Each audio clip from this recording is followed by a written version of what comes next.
Hey there, Wendy here with Jazzydoodledesigns. Tonight we're going to talk a little bit about color theory. We're going to go over the different types of color schemes that there are. We're going to talk about value. We're going to talk about how the colors are made up. And then we're going to talk about the future of Wind Down Wednesday. So grab your drink and let's go. Okay, so first we're going to talk about some basic color terms. So hue is what most people refer to as color. So color in its purest form is called a hue. And then what we add to the hue gives us our other names. So a hue with black added is a shade. A hue with gray added is a tone. So we have a shade, we have a tone, we have the hue, and when we add white to it, it becomes a tint. Now, this one is a very light gray. I added a light gray to this one. So this is white with the green. This is 10% cool gray with the green. This is the green in its pure form. This is 50% gray with the green, and then black with the green. When you think of pastel pencils, those are basically just tints. So all hues and colors are made up from three primary colors: a yellow, a blue, and a red. And when you mix these colors together, they make your secondary colors. So yellow and red make orange, red and blue make purple, and blue and yellow make green, just like we have over here. These are called secondary colors. Tertiary colors are basically the secondary colors mixed again with the primaries. So our orange mixed with yellow is a yellow orange. Our green mixed with yellow is a yellow green. Our blue mixed with green is a blue green. Our blue mixed with the purple is a blue violet. Our red mixed with purple is a red violet. And our red mixed with orange is a red orange. So these are the tertiary colors that you see here. So if you look, you've got your yellow and red make orange, and orange goes here. And then when you mix orange with red, you get the red orange. When you mix orange with yellow, you get yellow orange, and so on all the way around the wheel. Now, if we divide our wheel in half, we have warm colors on this half, which is our reds to yellow. And on this side, we have our cool colors, our purple to green. And those are indicated down here. Monochromatic colors is basically one hue involved. You can add black, you can add white, you can add gray, but you're only using one hue. Complementary colors are colors that are opposite on the wheel. So yellow and purple are complementary. Orange and blue are complementary, and red and green are complementary. When you put complementary colors together, it makes a very vibrant pop. They stand out from each other. When you put colors that are close to each other on the wheel, such as here, we have our blue-green, and our green. Those are all side by side on the wheel. That's what's called an analogous color scheme. And that could be any, they say 3 to 5. So it could be yellow, yellow-orange, orange, and red-orange. Could go all the way to red. It can be the yellows and the greens. It can be blues to reds. It's any 3 to 5 colors close to each other on the color wheel. And in a second, I'm going to pop you onto my computer and I'm going to actually show you some pictures where we talk about color schemes. But first, I just wanted to make sure you understand where all the colors come from. I'm going to flip this over, and I will argue that this is probably the most important thing that you should realize in terms of our color book pages. Yes, it's great to know where the colors come from, because when you know where colors come from, number one, you can create a color if you don't have it. So if you're wanting a color that's between red and purple, you can combine those two to make your own, and you can actually add more purple if you want it to be a more purple red, or you could add more red if you wanted a redder purple. Excuse me. I'm still recovering from the vacation. I need a vacation from my vacation. Just kidding. So while I think this is really important, these hues are what we think of when we think of coloring. But really, what makes true coloring pages awesome is when they have a variety of values. So this is just in Prismacolor. This is black, 90%, 70%, 50%, 30%. Black, 90, 70, 50, 30, 10, and white. I think I'm missing one in there somewhere, maybe 40%. But the idea is that you want a full range of values on your page. Now, how do you know when you're looking at your colors what value they are? It's easy with the black, right? Black to white, it's easy to be able to tell. Well, you can use a value finder. So this is just a grayscale and value finder. You can pick these up at any art store, on Amazon, or whatever. And what you do is you put your color in the little slot here, and you say, if you kind of squint your eye, where does that color lie? So I would say that this one lies right here in the value 2. Whereas this color down here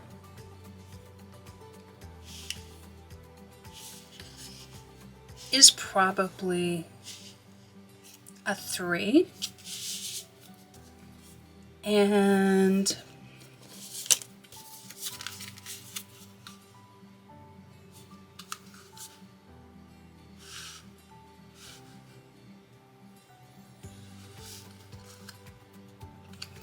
maybe an 8. So you want to look at these, because if you look here, you can see that this is a value of 1, 9,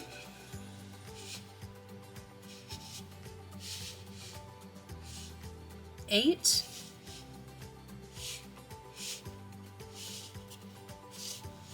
7,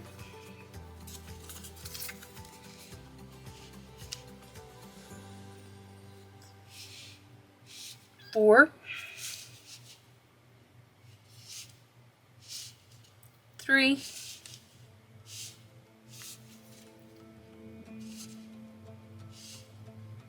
2, and 1. So that's actually pretty consistent. Not all colored pencils. Prismacolor, in my opinion, by far has the best true value scale in their grays. Most are not calibrated, meaning they don't go incrementally. The idea being that a 3 should be The idea is each of these should be 10% lighter. So this one should be 10% darker than this one. So we only have 8 pencils here, so we're going to have a little bit of a skip, but for the most part, it's not like the 90% is way down here, you know? It's right next to it, so it follows pretty pure to form. I think we have a skip somewhere in here and right in here. So when you look at this picture, can you find which value is the same? I'll give you a minute to think about it, and then I'll show you what happens when we remove the color. So remember, value is just the lightness or darkness of a color. So when we remove the color, all that remains is whether it's dark or light. So maybe you're like, why do we care? So if you look at this picture of a dragon eye that I did with Kirby Rosanna's, you can see right here along these spiky things, the really dark value in the eye. That depicts itself very well over here. It is what gives this a 3D effect and makes this piece here look like a rounded brow as opposed to just a flat surface in front of the eye. Each one of these dark creases really gives this piece a lot of depth and makes these folds in his eye look like folds. This can only be achieved using a much darker value. If I had picked, instead of the dark gray or black that I used, if I had used, let's say, a similar shade of teal, it would not have looked quite as dimensional. So let's talk about the color wheel. You can buy these at any art store. Hobby Lobby sells them. I'm sure Michael's probably sells them. Or you can get them on Amazon. They're $5 or $6. These are really nice in that it shows our hue, right? The blue violet. Then it also shows a tint, so a blue with a light, white. Then our tone, the blue with a gray, and a shade, the blue with the black. And it comes in 2 sides. So when you're using this side, it has various triangles and rectangles down here. This is for your color schemes. So the first scheme is, we talked about earlier, the analogous. That's all of the ones that are similar to each other or next to each other on the color wheel. And this one actually has 5 little slots by itself. So as you turn these, any of these within this little window is your analogous color scheme. So you can turn it any which way and it'll have up to 5 colors. You don't have to use 5 colors. You can use 2, maybe 3. You could use 4. It's up to you. The next one it has is your complementary. So whatever color is in this square at the top of this triangle, the exact opposite, so you follow this arrow, that's your complementary color scheme. So let's talk about split complementary. So we know that blue and orange are complementary. A split complementary is one off of each side of the complementary. So orange and blue violet and blue green. Now if I turn that around, and I put the blue in there, then this little triangle will show that yellow-orange and red-orange are the split complementary of blue. This is actually a very popular color scheme that people tend to really like. The next one is a triad, and that is where any 3 colors on the color wheel that are equal distance apart. So red, yellow, and blue. So blue, yellow, and red. And you can see the triangle right here. If I change this top one to purple, now that triangle points to green and orange. So purple, green, and orange. The tetrad is this rectangle, and so it's saying blue and green and their 2 complements, red and orange. So these 4. So it's any 2 colors and their complements.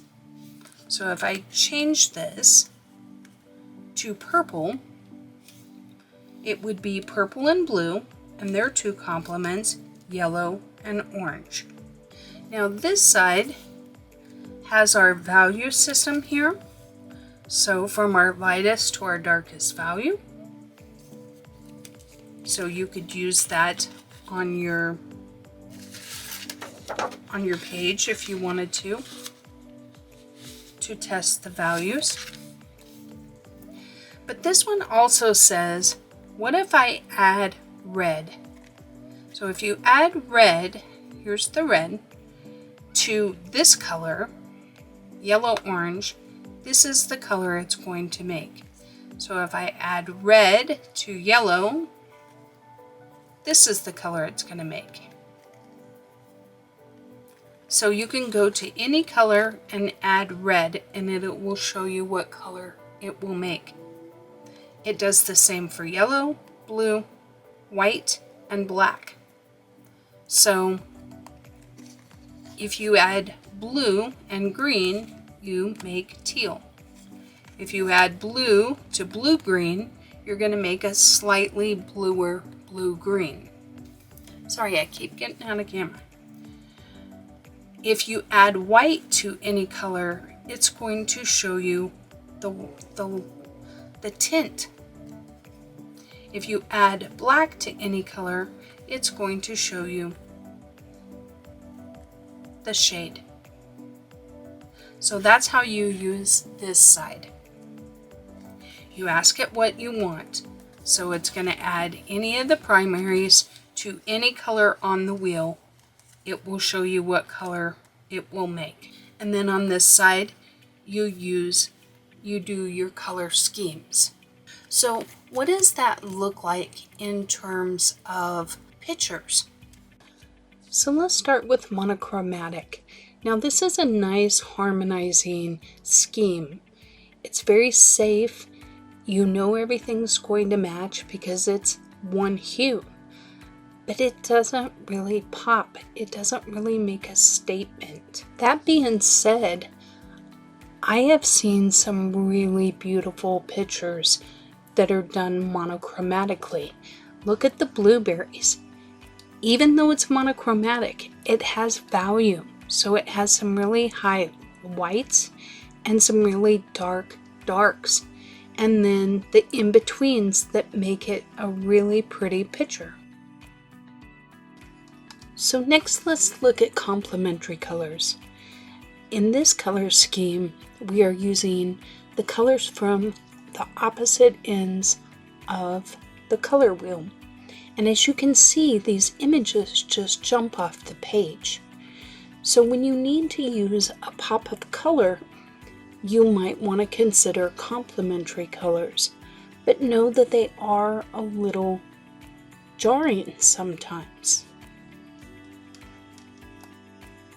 So next up, let's look at the split complementary color scheme. Personally, this is one of my favorites. I just think that it adds enough punch of color to be interesting and yet not quite as jarring as using just the complementary color. Now in these, technically a split complementary is like blue, yellow orange, and red orange. Now I would contend that in the sunset picture we have blue, we have red orange, we have orange and yellow orange. I think that this is fine. I would still call this a split complementary. As for the other side, we have red violet, and its complement is yellow green. So we definitely have that, but we also have some yellow and some regular green. And so I feel like this is also a split complementary. Now technically there's some blue in the sky and a little bit of pink, but I'm talking about the key colors.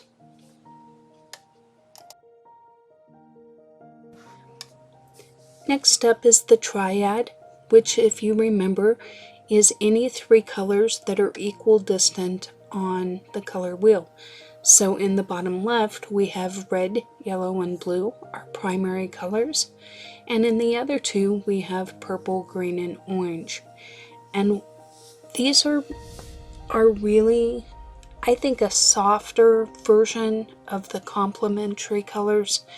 They just, when you look at them, even though that iris definitely stands out, it's not quite as jarring. It's a little bit softer, making this a good choice depending on the mood of your piece. Our final color scheme is the tetrad, and it can be either a square or a rectangle on your color wheel. And these are definitely a lot more colorful because you're using 4 colors. But basically what tetrad means is that it is a combination of 4 colors that are 2 sets of complements. So, for example, blue, green, red, and orange.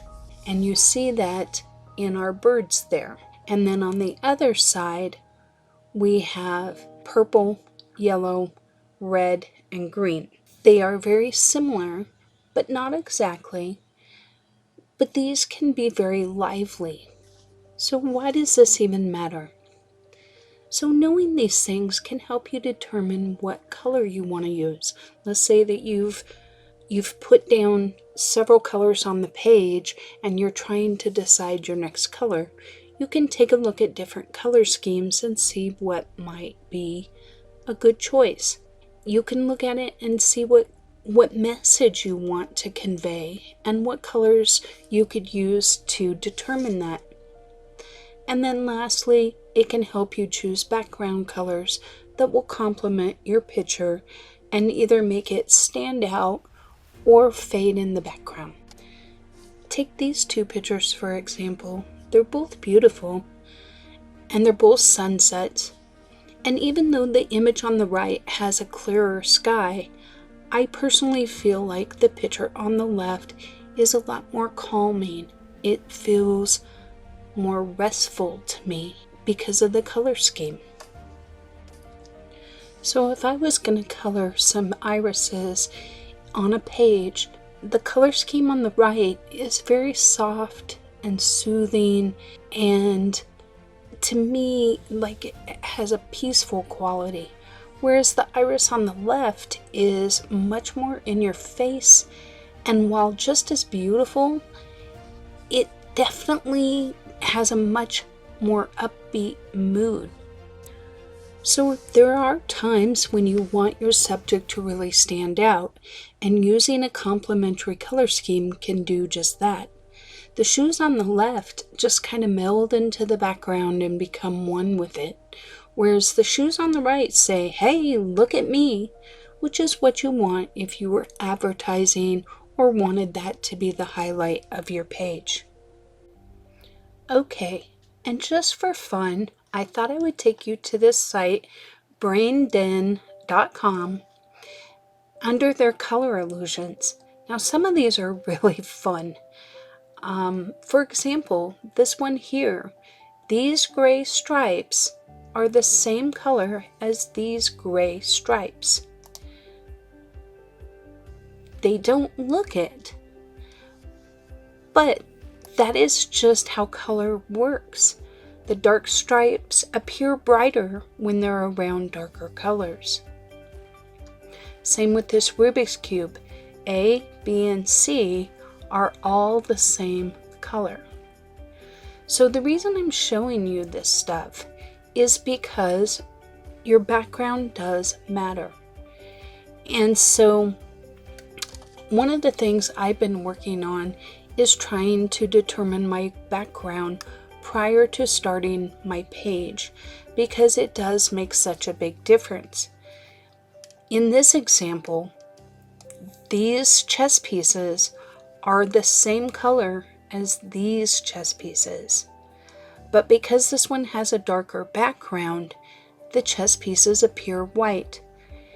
And on this page, because the background is lighter, the chess pieces appear darker. And so if you've ever done a page and then put a background on it and didn't like it, it could be because your color choice adversely affected how your image looked on the page. I had this happen with a Kanoko Agusa picture that I colored, and once I put the background on it, I couldn't put my finger on why I didn't really like it, but it changed the feel of the picture for me. And so what I don't want to do, though, is discourage you from doing backgrounds. I think they can really make or break a page. Now, this is, if you don't want to do backgrounds, this is not me shooting on you. Nobody should shoot on each other. You do whatever it is that you want. But for me, I just think it's enlightening to know these kind of things. The other site that I'll take you to is this one. This is the Informed Illustrator. Let me zoom up to the top there. The Informed Illustrator. And this is for digital stuff, but I thought it was really interesting. Same kind of thing. So these colors, these squares are the same colors as the big box. So this square is the same as this bigger square, and this square is the same as this bigger square. But when put next to each other, they become warmer and brighter. So this looks to me almost a little bluer next to this green, and this green looks a little yellower next to this blue. But you can see where they're showing you that they're the same colors. Now in this example, the violets are the same color, but they look different. And these are the same color, but they, no, the two blues are different, excuse me. So once again, just putting things next to each other makes a big difference. These small blue squares are the exact same color. So you have your purple here, you have your two blues that are the same blue, and then you have this yellow. But when you put the blue next to this yellow, it appears much darker. Whereas over here, when you put it next to a darker purple, it appears lighter. And once again, this is not to scare anybody off from doing backgrounds. This one I thought was interesting. When you look at these four purples, they all look the same, but they're actually different purples. Whereas these four purples are actually the same purple, but they look different. This one looks lighter and gets progressively darker here. So I think what I'd like to impart is that If you want your colors to look deeper and richer, using a lighter background will help you achieve that. If you want them to look more delicate or lighter, then using a darker background can really help. And I know you know this, but when you use black as a background, your colors really pop off the page. And sometimes that's great.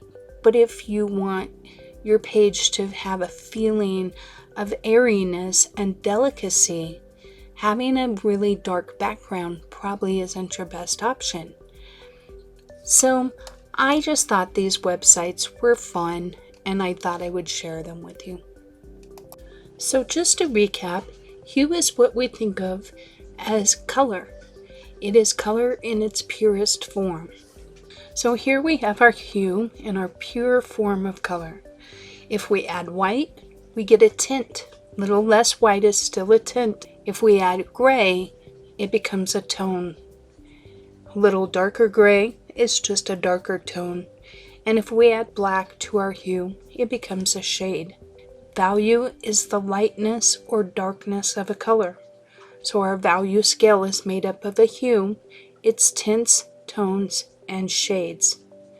And don't forget to add plenty of value to your pictures to add that contrast and give it life.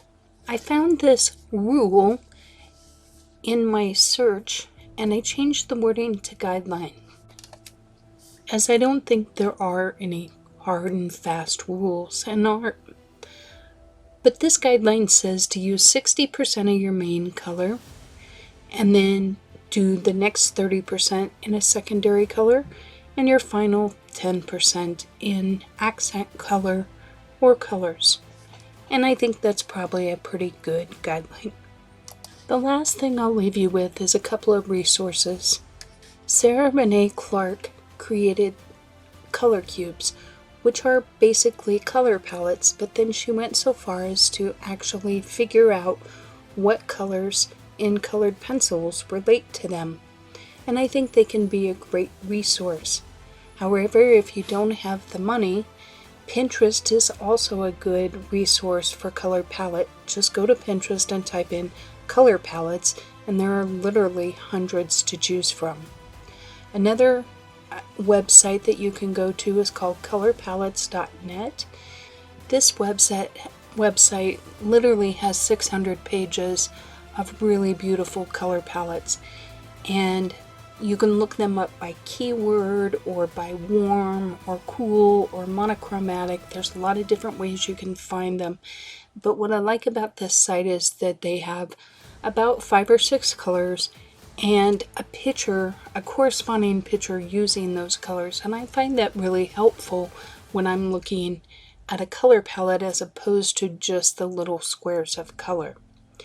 Now, the last site that I'll tell you is coolers.com, and this is a website that generates color palettes. So you can go in and you can pick by a specific color and then generate your own color palette based on, criteria that you put in. Like maybe you want it monochromatic around that, or you want it analogous or whatever.